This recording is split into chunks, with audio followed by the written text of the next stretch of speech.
दोस्तों, अरसा हुआ कि मुल्क फारिस पर एक बादशाह हुकूमत करता था। वो बड़ा रहमदिल और इंसाफ पसंद था। इसका बेटा शहजादा रहमान भी अपने बाप की तरह दिलेर था। बादशाह को शिकार का बहुत शौक था। अक्सर घने जंगलों में शिकार खेलने जाता था। एक दफ़ा गर्मी का मौसम था। बादशाह का दिल शिकार खेलने को चाहा। हुक्म की देर थी, तमाम इंतज़ामात हो गए।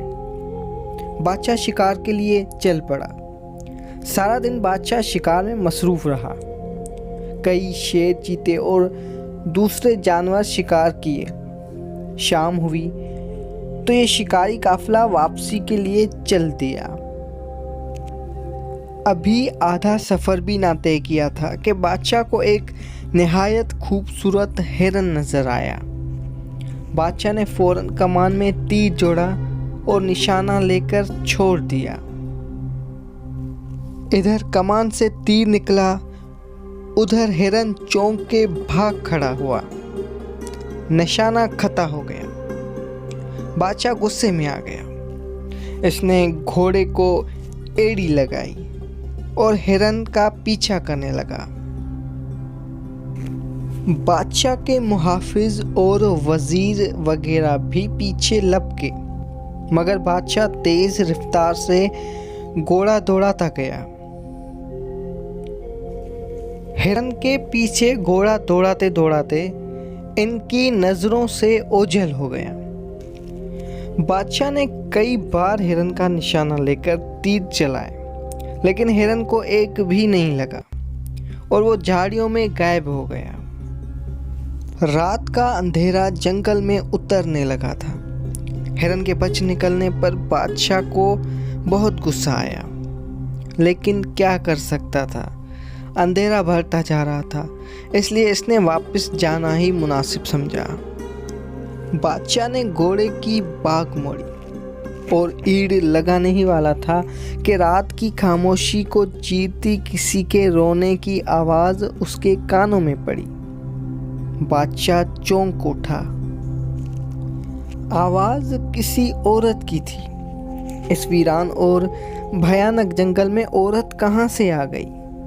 पहले तो बादशाह ये सोचकर घबरा गया कि कोई भूतनी या चुड़ैल तो नहीं, लेकिन फिर इसे ख्याल आया कि मुमकिन है कोई मजलूम औरत हो। रोने की आवाज़ करीब से आ रही थी। बादशाह घोड़े से उतर आया और लगाम थाम कर उस तरफ बढ़ा जहाँ से आवाज़ आ रही थी। दरख्तों के झुंड में एक पुराना कुआं था, जिसकी मुंडेर पर एक निहायत खूबसूरत औरत बैठी थी और वो रो रही थी। इसका रंग दूध जैसा सफ़ेद और बाल सुनहरी थे। इसने फटे पुराने कपड़े पहन रखे थे। बादशाह ने नज़दीक जाकर बड़े नरम लहजे से पूछा, ए खातून, तू कौन है और इस वीरान जंगल में बैठी क्यों रो रही है? मैं इस मुल्क का बादशाह हूँ। मुझे बताओ, किसने तुम पर जुल्म किया है? औरत ने आंसू बहाते हुए कहा, ए बादशाह, मेरा नाम नगीना है। मैं पड़ोसी मुल्क की रहने वाली हूँ। मेरा बाप मर गया तो चचा ने सारी जायदाद पर कब्ज़ा कर लिया और मुझे जंगल में खूनख्वार जानवरों का लुक़मा बनाने के लिए छोड़ गया है। ये कहकर औरत ज़ोर ज़ोर से रोने लगी। बादशाह को इस पर रहम आ गया। बादशाह ने उसे अपनी मलका बनाने का फ़ैसला किया। इसकी पहली मलका तो कई साल हुए फौत हो चुकी थी। बादशाह ने नगीना को घोड़े पर बिठाया और वापस चल दिया।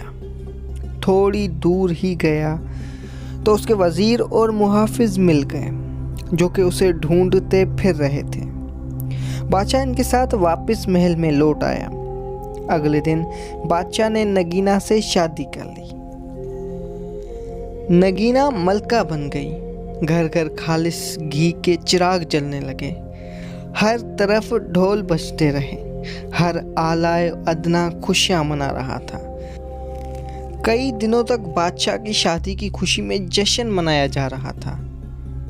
शहजादे रहमान को भी बहुत खुशी हुई। वक्त इसी तरह गुजरता चला गया, मगर नई मलका आने के कुछ ही अरसा बाद बादशाह की तबीयत खराब रहने लगी। वो दिन ब दिन कमज़ोर होता जा रहा था। शहजादा रहमान, वज़ीर आज़म और दूसरे दरबारी बड़े परेशान हुए। मुल्क के बड़े बड़े मशहूर हकीमों ने इलाज किया, मगर कोई फ़ायदा नहीं हुआ। हत्ता कि बादशाह बीमार होकर चारपाई से लग गया। इसने खाना पीना भी छोड़ दिया। अब शहजादे रहमान बौखला उठा कि क्या करे। दूर दूर के ममालिक से हकीम मंगवाए, लेकिन बीमारी का इलाज तो एक तरफ। ये पता नहीं लग रहा था कि आखिर मर्ज क्या है। बादशाह का रंग जर्द पड़ चुका था और आंखों के नीचे काले निशान बन गए थे। शहजादा रहमान ने फैसला किया कि मुल्क के सबसे बड़े नजूमे के पास जाना चाहिए ताकि पता चल सके कि बात क्या है। ये नजूमी शहर से दूर एक पहाड़ी गार में रह रहा था। शहजादे रहमान उसके पास गए। शहजादा रहमान जब नजूमी के पास पहुंचा तो नजूमी ने हिसाब लगाकर कहा, ए शहजादे, बादशाह सलामत की बीमारी की वजह मलका है। क्या? शहजादा उछल पड़ा और बोला, ये किस तरह हो सकता है? नजूमी बाबा, मैं तुम्हारी बात समझा नहीं। नजूमी ने कहा, एक काबिल एहतराम शहजादे, मेरा हिसाब बताता है कि मलका असल में इंसान नहीं बल्कि नागिन है, इंतहाई खतरनाक और जहरीली नागिन। सुनो, जब कोई सांप 500 साल का हो जाता है तो उन 500 सालों में किसी इंसान की नज़र इस पर ना पड़ी हो तो उसे ये ताकत हासिल हो जाती है कि वो जब चाहे इंसान या किसी भी जानवर का रूप धार सकता है। मलका भी एक ऐसी ही नागिन है जिसे रूप बदलने की ताकत मिल चुकी है और अब वो बादशाह के जिस्म में अपना थोड़ा थोड़ा जहर दाखिल कर रही है। शहजादे रहमान ने परेशान होकर पूछा, नजूमी बाबा, अगर तुम सही कह रहे हो तो एक बात समझ नहीं आ रही है कि आखिर नागिन को बादशाह सलामत से क्या दुश्मनी है कि वो उन्हें मार डालना चाहती है। नजूमी ने दोबारा अपनी नजूमत की और कहा, शहजादे, हुजूर, आज से 10 साल कबल बादशाह सलामत ने जंगल में एक सांप को हलाक कर दिया था, यानी नाग को हलाक कर दिया था। नाग इस नागिन का भाई था और अब ये इंतकाम ले रही है। नागिन अगर चाहे तो एक ही बार डस के बादशाह सलामत को हलाक कर डाले, मगर वो अपना जहर थोड़ा थोड़ा बादशाह के जिस्म में दाखिल कर रही है ताकि बादशाह सिसक के मरे। शहजादे ने ये सुना तो गुस्से से कांपने लगा। शहजादे ने उसी वक्त अपनी तलवार निकाली और कहा कि मैं इस बदबख्त नागिन को अभी जाकर टुकड़े टुकड़े करूंगा। नजूमी ने फौरन कहा, नहीं शहजादे हुजूर, ऐसा करना मुनासिब नहीं होगा। वो बड़ी चालाक नागिन है। अगर आपका वार खाली गया तो वो आपको हरगिज़ नहीं छोड़ेगी और डस लेगी। शहजादा सोच में पड़ गया और सोचने लगा कि मैं आखिर किस मुसीबत में फंस गया। तो शहजादे ने नजूमी से कहा, अच्छा, फिर मुझे क्या करना चाहिए? नजूमी बोला, नागिन को तुम सिर्फ उसी वक्त हलाक कर सकते हो जब वो नागिन के रूप में हो। तुम्हारा तीर सीधा उसके फन में जाकर लगे। अगर उसके फन में लगा तो याद रखो, अगर तुम्हारा निशाना खता हो गया तो तुम नागिन के गुस्से से बच नहीं सकोगे। वो तुम्हें डस कर हलाक कर देगी। शहजादे ने सवाल किया, लेकिन ए नजूमी बाबा, मैं मलका को इंसान से नागिन के रूप में आने पर किस तरह मजबूर कर सकता हूँ। नजूमी ने मुस्कुराया और कहा, इसका हल भी मेरे पास है। मैं तुम्हें एक खास दवाई की पुड़िया देता हूँ। तुम आज रात खाना खाते वक्त होशियारी से वो दवा पानी में हल करके मलका को पिला देना और बादशाह की ख्वाबगाह में मौजूद पानी की सुराही को खाली कर देना और ख्वाबगाह के दरवाजे पर ताला लगा देना। इस दवाई के असर से आधी रात के वक्त मलका को शदीद प्यास लगेगी और फिर जो होगा वो तुम खुद ही देख लोगे।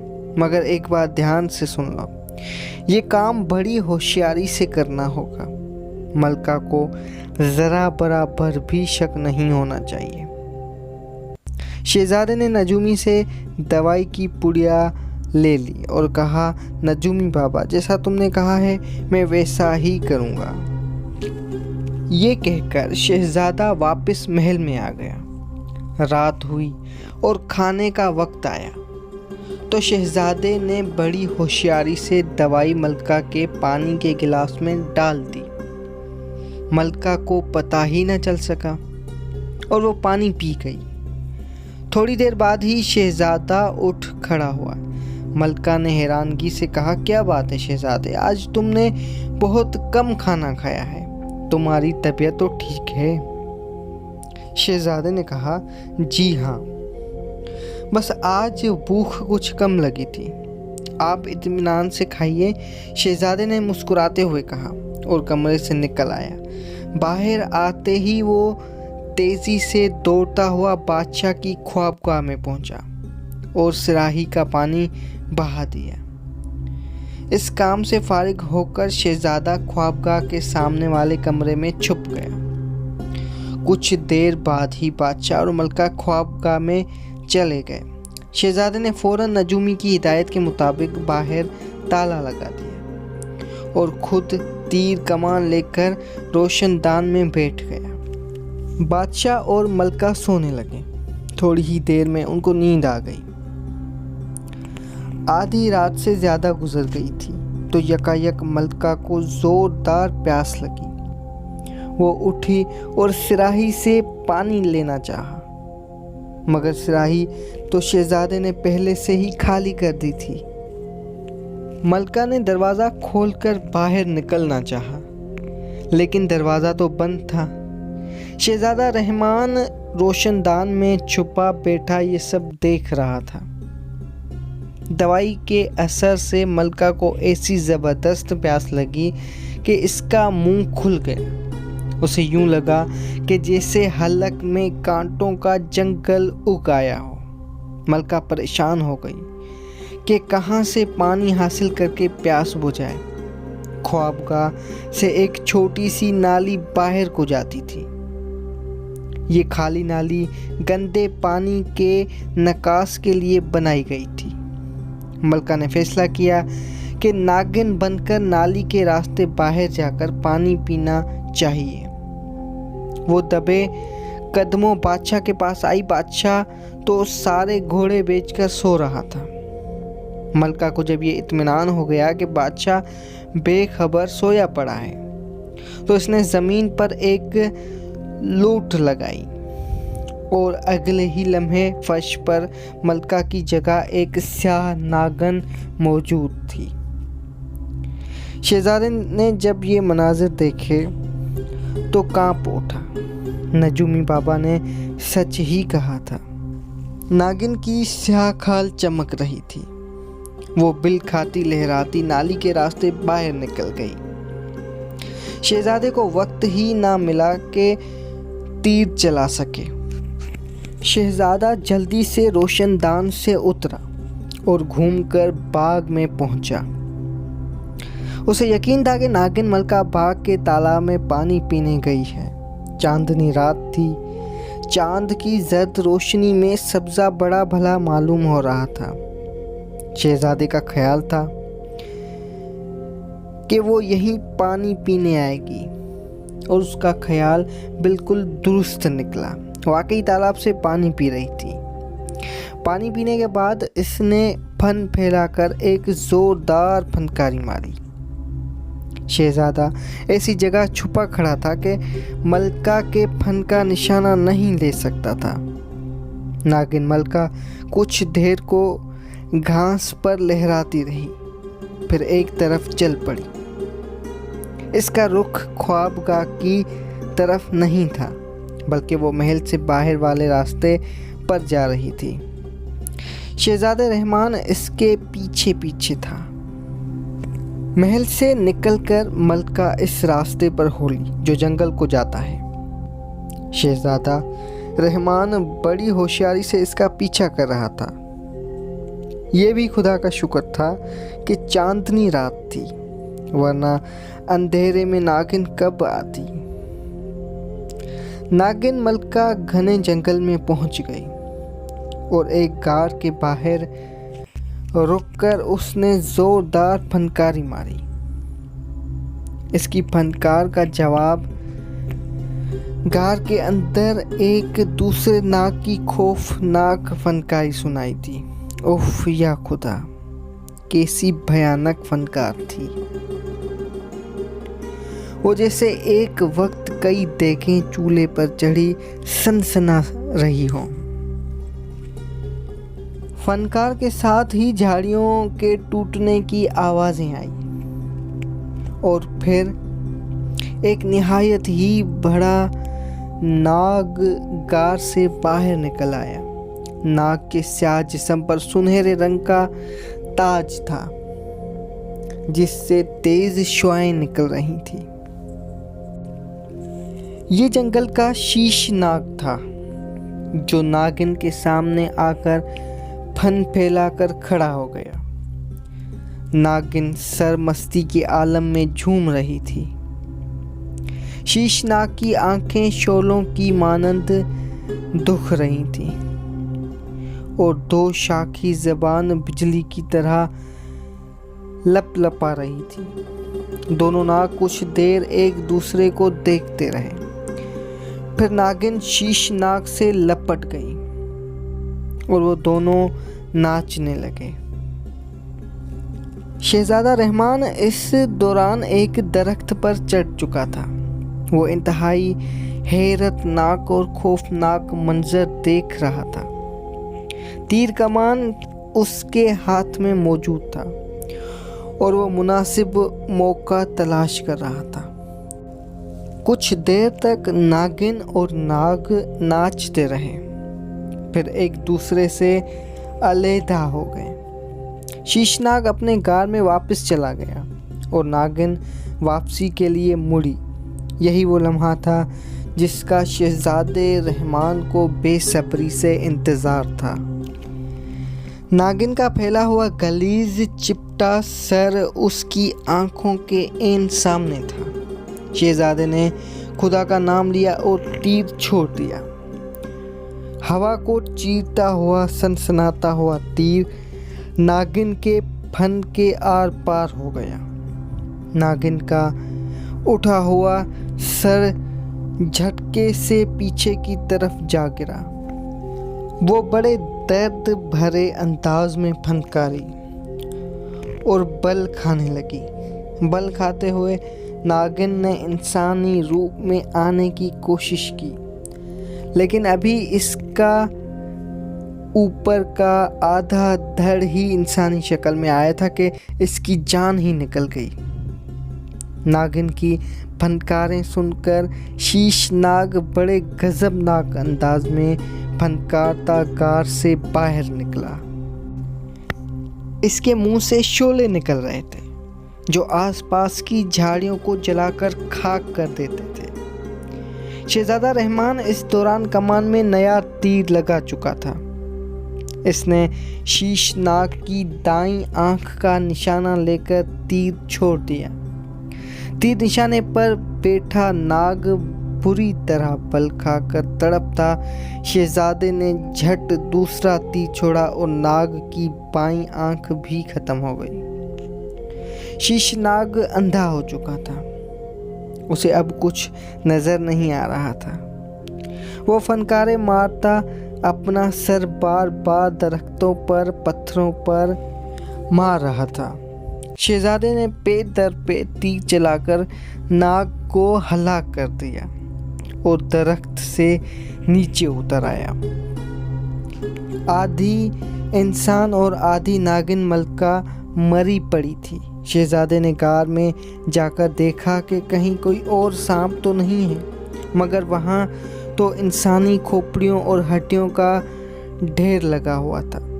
ये उन बदनसीब मुसाफिरों की हड्डियाँ थी जो रास्ता भटक कर शीशनाग की गार की तरफ आ निकले थे और नाग ने उनको डस कर उनका गोश्त नोच नोच कर खा लिया था।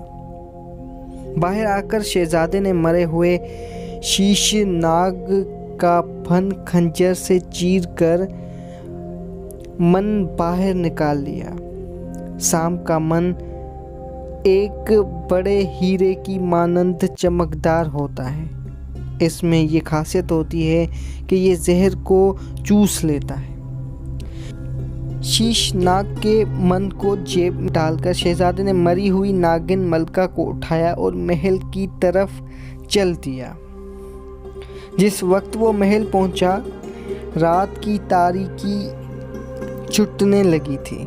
महल के मुहाफिजों ने जब शहजादे रहमान को मलका की लाश उठाए देखा तो दंग रह गए और उस वक्त तो उनकी चीखें निकल गई जब उन्होंने देखा कि मलका आधा धड़ इंसान का और आधा नागिन का है। शहजादा रहमान बादशाह की ख्वाबगाह पहुंचा। बादशाह अभी तक नींद में बेखबर पड़ा रहा था। शहजादे ने उसे बेदार किया और सारी कहानी सुना दी। दहशत के मारे एक बार तो बादशाह लरज उठा। इस ख्याल से ही इस पर कपकपी तारी हो गई थी कि वो एक खतरनाक नागिन को अपनी मलका बनाए हुए था। इसने एक नागिन से शादी कर रखी थी और यही इसकी बीमारी की वजह थी। ये सुनकर मलका का जहर ही था कि जिसने बादशाह को बीमार कर रखा था, क्योंकि अपने नाग भाई का बादशाह से इंतकाम ले रही थी। बादशाह ने शहजादे रहमान को गले से लगाया और कहा, बेटा, तुमने अपनी जान पर खेलकर इस खबीस नागिन को हलाक करके मुझे नई जिंदगी दी है। शहजादे ने सर झुकाकर कहा, अब्बा हुजूर, ये तो मेरा फ़र्ज़ था। अच्छे बच्चे वो होते हैं जो अपने माँ बाप की खिदमत करते हैं और उनका हर हुक्म मानते हैं। ये कहकर शहजादे रहमान ने शीशनाग के मन जेब से निकाला और बादशाह के मुंह से लगा दिया। मन ने फौरन नागिन का जहर चूस लिया और बादशाह भला चंगा हो गया। उसी वक्त नागिन मलका का जिस्म जलने लगा और देखते ही देखते वहाँ राख के छोटे से ढेर के सिवा कुछ भी नहीं बचा था। बादशाह ने तख्तो ताज अपने बेटे रहमान के सुपर्द कर दिया और खुद अल्लाह की इबादत में मसरूफ़ हो गया। ऐसी ही इंटरेस्टिंग कहानियों के लिए हमारे चैनल को सब्सक्राइब करें।